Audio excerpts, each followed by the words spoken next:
તો છોટાઉદેપુર નસવાડી તાલુકામાં પણ ધોધમાર વરસાદ છે। અશ્વિન નદીમાં આવ્યું છે ભારે પાણી। રાજપુરા ગામનો લો લેવલ કોઝવે પાણીમાં ગરકાવ થયો છે। ગ્રામજનો સંપર્ક વિહોણા થયા છે અને 200ની વસ્તી ધરાવતા ગામ પાસેથી અશ્વિન નદી પસાર થાય છે। પાણી ઉતર્યા બાદ ગ્રામજનો અવરજવર કરી શકશે। નસવાડી તાલુકાના કુકાવતી ગામ પાસે આવેલ લો લેવલનો કોઝવે જ્યાં પાણી ફરી વળ્યા છે, તો સુકાપુરા ગામ તેમજ વેગીનાર ગામના લોકો પણ ગામની બહાર લો લેવલના કોઝવે પર પાણી ઉતરે તેની રાહ જોઈને બેઠા છે કે જ્યારે શાળાઓમાં શિક્ષકો પણ પહોંચી શક્યા ન હતા, જ્યારે કે નસવાડી ખાતે અભ્યાસ માટે આવતા વિદ્યાર્થીઓ પણ આવી ન શક્યા। વર્ષોથી આ સમસ્યા છે, પણ સરકાર બ્રિજ બનાવતી નથી અને અશ્વિન નદી બે કાંઠે વહી રહી છે। અહીંથી અમારે નસવાડીથી આ જે લો લેવલનો બ્રિજ છે એના હિસાબે સામે પાર જે વેગનનાર છે, સુકાપુરા, વાઘિયા, સિંધીકુવા, વેલાળી એ તમામ ગામડાઓનો સંપર્ક નસવાડી સાથે છે ને નસવાડી સાથે જે લોકો ખરીદી કરે છે એમના છોકરાઓ પણ નસવાડી ભણવા આવે છે, તો એમને બધાને તકલીફ પડે છે। અમારી જમીન સામે પાર હોવાથી અમારેથી બી ખેતી પર જવાતું નથી અને એ લોકોને નસવાડી આવવાતું નથી અને કોઈ બીમાર હોય, કોઈ છોકરાઓને સ્કૂલ આવવું હોય તે બધાને તકલીફ પડે છે। એટલે અમારી માંગણી એવી છે કે મોટું બ્રિજ બની જાય તો સરકાર વહેલી તકે મોટું બ્રિજ બનાવી આપે।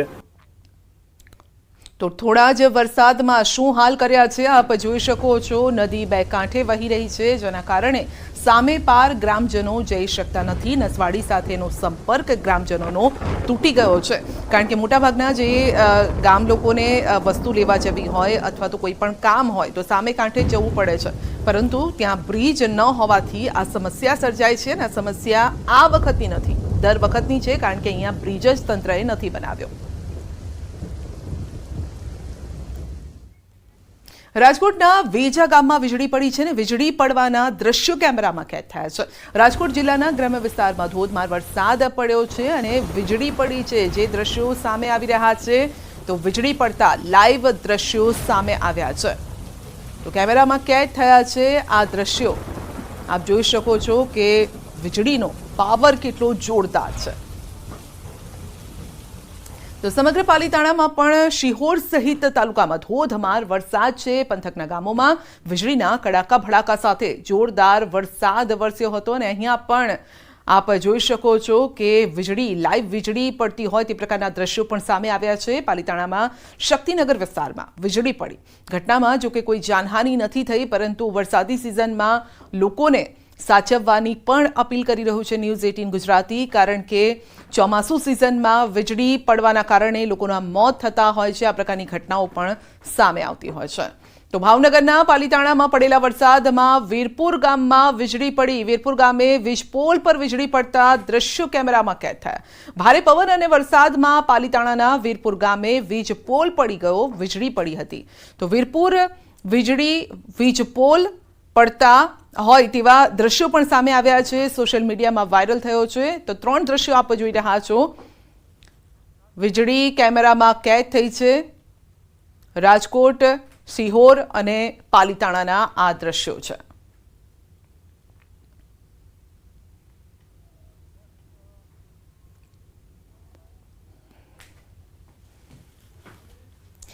તો તંત્રની કેવી ઘોર બેદરકારી છે તે અમે આપને બતાવીશું ને આખો ઉનાળો ગયો, પરંતુ મનપાના કોઈ અધિકારી કે કર્મચારીને અલગ ત્રોપજનો રોડ બનાવવાનું ન સૂચ્યું।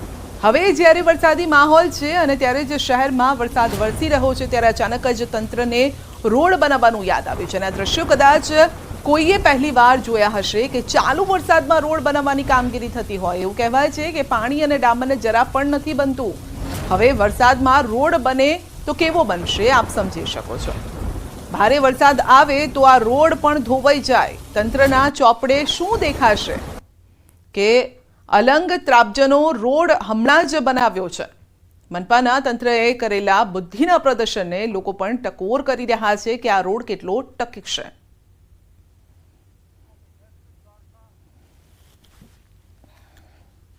દેવભૂમિ દ્વારકામાં જામ્યો છે વરસાદી માહોલ। ખંભાળિયા, વિજલપર, ભાડથર સહિતના વરસાદ છે। આ તમામ વિસ્તારોમાં ધોધમાર વરસાદ પડતા ખેડૂતોમાં પણ ખુશીની લહેર છે।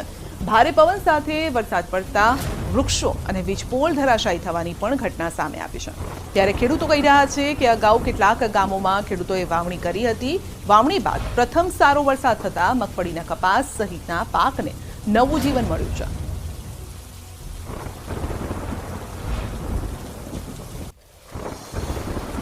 दस वाग्याની અંદર તો જોરદાર વરસાદ પડી ગયો અને બહુ આનંદ છે અને વાવેતર બહુ સારી રીતે થઈ ગયા છે અને અત્યારના વરસાદમાં થોડી ઘણી નુકસાની, કોઈ પતરા ઉડ્યા, કોઈ થાંભલા ઝાડ બીજ પડ્યા, પણ આવા વરસાદમાં થોડું ઘણું તો એવું થાય જ। વરસાદ બહુ સારો થયો, પવન સાથે વરસાદ સારો પડ્યો, એમાં વીજપોલ અને કોઈ ઝાડવાન વૃક્ષોની નાન તેન એવી નુકસાની થોડી ઘણી થઈ છે। અમારા ગામની અંદર બહુ જ વરસાદ સારો થઈ ગયેલ છે। આગલો જે વરસાદ થયો હતો એમાં વાવણી થઈ ગઈ હતી, એમાં આ વરસાદ અનુકૂળતા છે। લાગઠ ગામોની અંદર દેવભૂમિ દ્વારકા ખંભાળિયા તાલુકામાં લાગઠ ગામની અંદર વરસાદ છે સારામાં સારો। તો ચોમાસું આવી ગયું છે ને ત્યારે છોટાઉદેપુર જિલ્લાના ખેડૂતો સારા વરસાદની રાહ જોઈને બેઠા છે, પરંતુ જિલ્લામાં 3 ગામના લોકો વરસાદના નામથી ફફડે છે। બોડેલી, અલી ખેરવા અને ઢોકલિયા ગામના લોકોને ડર લાગે છે કે વરસાદ આવશે અને બધું જ તાણીને લઈ જશે, અને થાય પણ કેમ નહીં, કારણ કે છેલ્લા કેટલાક વર્ષોથી આ ગામમાં ઘોડાપૂર આવે છે, પાણી ભરાય છે, જાનમાલને ભારે નુકસાન થાય છે, ગામમાંથી પસાર થતા કોતરો સાંકડા બની જાય છે, અને સાથે જ સફાઈ ન થતા વરસાદી પાણી ભરાઈ જવાથી પૂરની સ્થિતિ નિર્માણ પામે છે। તો ભારે વરસાદમાં આસપાસમાં આવેલા મકાનો પાણીમાં ડૂબી જાય છે। ચોમાસું આવતા જ લોકોને પોતાની ઘર વખરી લઈને અન્ય જગ્યાએ સ્થળાંતર કરવાની ફરજ પડે છે। લોકો ધાબા પર પીવાના પાણીની ટાંકી ચઢાવી દે છે, જેથી પૂરની સ્થિતિમાં લોકોને પીવાનું પાણી મળી રહે। ગ્રામજનો વર્ષોથી સમસ્યાના નિરાકરણ માટે આજીજી કરી રહ્યા છે, પરંતુ કોઈ સાંભળતું નથી અને તંત્ર સામે લોકોમાં રોષ છે।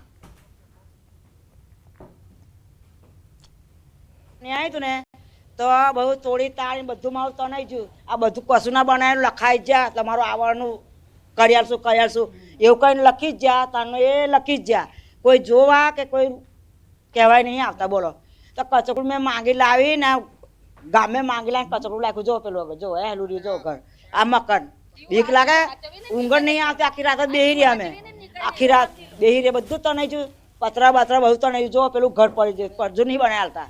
તો અમે કેટલી વખત કહીએ, તમારા પગે લાગીએ, ભાઈ હાથ પગ જોડીએ, બરોબર, તમે અમારું જરા કોતેડું હાથ કરી દો। તમને કહીએ છીએ કે અમે મદદ કરીશું, નહીં કરીએ એવું થોડી છે, અમે બી મદદ કરશું, પણ લોકો કોઈ સમજતા નથી। હવે પેલી બાજુ રજાનગરમાં બધું શું છે, રજાનગરમાં માણસો રહે છે, આ બાજુ વર્ધમાન નગરમાં જાનવર રહે છે બધા, બરોબર।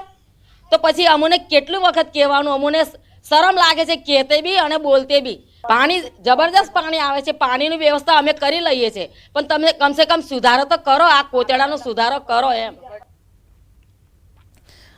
બોડેલી, અલી ખેરવા અને ઢોકલિયા આ ત્રણેય ગામડાઓ એકબીજા સાથે જોડાયેલા છે। અલી ખેરવાની 5 સોસાયટી, બોડેલી ગામના વર્ધમાન નગર, દિવાન ફળિયા તેમજ ઢોકલિયા ગામની 2 સોસાયટી મળી અને કુલ 11,000 જેટલા લોકોને થોડો વરસાદ થાય તો પણ ચિંતા સતાવે છે કે હવે શું થશે।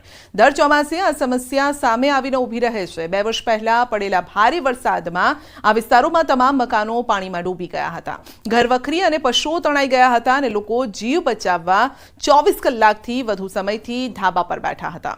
બાદમાં એસડીઆરએફે લોકોનું રેસ્ક્યુ કર્યું અને તેમને બચાવ્યા। જે તે સમયે સીએમ ભૂપેન્દ્ર પટેલે પણ આ વિસ્તારની મુલાકાત લઈ તાત્કાલિક સમસ્યાના નિરાકરણનો આદેશ આપ્યો, જોકે સ્થાનિક તંત્ર સીએમના આદેશને પણ ઘોડીને પી ગયું। આજ દિન સુધી કોઈ નિકાલ નથી આવ્યો। સ્થાનિક નાગરિક હોવાના નાતે મારી 3 પંચાયતોને અપીલ છે, નમ્ર અપીલ છે કે આ બાબતે કંઈક ઘટતું કરે। તંત્ર કોની રાહ જુએ છે? કોઈ ઘટના ઘટી જાય ત્યારે?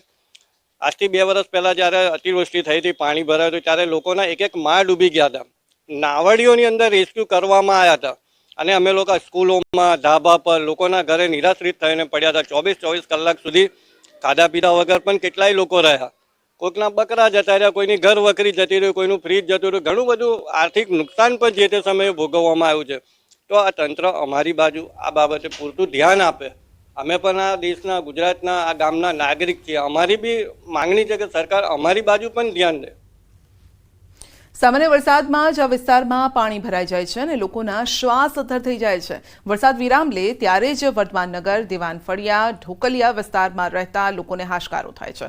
સમસ્યા પાછળ તંત્ર સાથે ત્રણેય ગામની પંચાયતોને પણ જવાબદાર માનવામાં આવે છે. પ્રી મોન્સૂનની કામગીરી ન થતાં હરખાલી કોતરમાં પાણી ભરાય છે અને ગામના માજી સરપંચનું કહેવું છે કે કોતરોની સફાઈ કરી કેટલીક જગ્યાએ નવી પાઇપલાઇન નાખવામાં આવે તો સમસ્યાનો ઉકેલ આવે. મૂળ કારણ અલીપરા 4 રસ્તા છે. 4 રસ્તા પર જે નાડું છે એ 900 mm એટલે 3 ફૂટના 3 પાઇપલાઇનનું નાડું છે. એમાંથી એક લાઇન પૂરાઈ ગઈ છે, બાકીની 2 લાઇનમાં અડધું પૂરાઈ ગયું છે. અને જો એ બદલી અને 1200 mm ની 2 લાઇન કરવામાં આવે તો અલીપરા તો ચોક્કસ ઉગરી જશે, એમાં કદી પાણી આવવાનું નથી. અને સ્વાગત કાર્યક્રમ 27 જૂન 24 કલેક્ટર લેવાના છે. એમાં મેં 10મી જૂને રજૂઆત આજ આપી છે કે આ નાડું મોટું થવું જોઈએ તો જ અમારું અલીપોરા ઉગરશે. બુલેટિનમાં આગળ વધીશું નાનકડા બ્રેક બાદ.